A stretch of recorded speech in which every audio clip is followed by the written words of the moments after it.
खादिनों हज़रात, दुनिया में जब भी प्लेबैक सिंगर्स की तारीख लिखी जाएगी तो सुनहरे लफ्जों में सिर्फ एक ही नाम लिखा जाएगा और वो है मोहम्मद रफी साहब का। और ये हमारे लिए बहुत बड़ी फख्र की बात है कि वो लाहौरी थे। अदब भट्ट जी, रफी साहब की आवाज हमारे दिल के बहुत करीब है।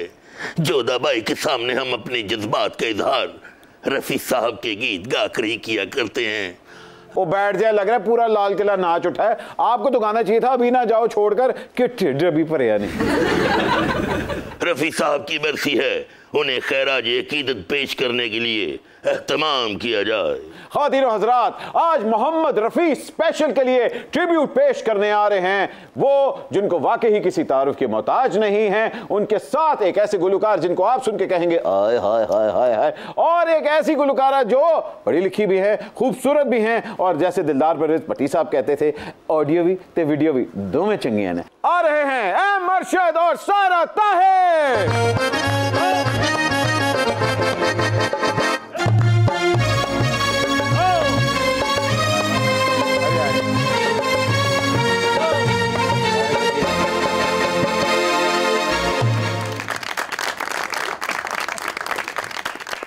Welcome ji, welcome to super over. आप दोनों अपना कीमती वक्त निकाल के आए और आज रफ़ी साहब के लिए हम लोगों ने एक ट्रिब्यूट स्पेशल एपिसोड की है। सबसे पहले तो रफ़ी साहब, जिस तरह मैंने कहा, लाहौरिये थे, आप भी अरशद साहब लाहौरिये हैं, तो ये कनेक्शन पे आपको फ़ख्र होता है?